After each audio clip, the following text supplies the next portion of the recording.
A pod of approximately 70 whales have become stranded on a sandbar off the west coast of Tasmania. Marine conservation experts are rushing to the area near the town of Strawn to try and help free the whales, which have become trapped inside Macquarie Heads.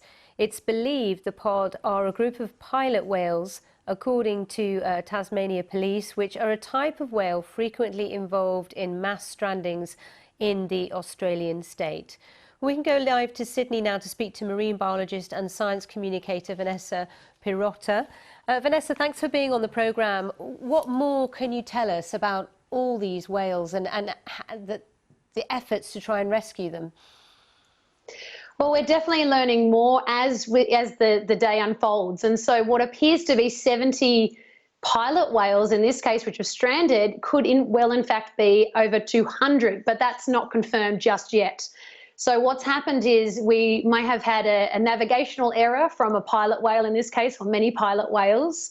And the pilot whales are those dolphins, or whales rather, a cetacean, and these animals use sound or echolocation or biological sonar to communicate and also to navigate around the environment. So in this case, we've got a huge number of individuals which have stranded, which authorities are now on scene monitoring the situation. So they're looking for things like how many animals there are, how many animals are likely to be potentially refloated, and also environmental conditions like the state of the tide. If you have a high tide, that's preferable, or if you've got an outgoing low tide, then the animals are going to be on that sandbar for a long period of time. Now, I know that in this area it's quite common for whales to be beached, as it were, but when you've got 200, how do you refloat those? How do you rescue them? Yeah, that's a great question, and the answer to that is it's simply unknown at this stage. That is a huge mass effort. And so this is what we refer to as a mass stranding. And at this stage, we simply don't know exactly how this is going to pan out. You could have animals, unfortunately, passing away now.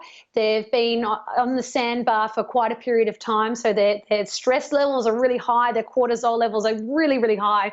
And these animals, in some cases, will unfortunately succumb to that. But one of the ways that authorities we're trying to tackle this is to look for individuals that might be doing quite well. So there might be individuals that might be in a bit more water compared to others, some in better body condition, as well as the state in which their behavioural state, which will all be key factors for how and where authorities do take place in terms of which animals they help first. But it is really important, no matter where this happens around the world, that we stress that trained experts are best and the best appropriate people to help out here, because these animals, think about it, they're 5 metres in length, a couple of tonnes, they're about as big as your car, and any movement from them can potentially injure or hurt you to some extent. Good to know. Thank you, Dr. Vanessa Pirotta, and let's hope those whales can be rescued.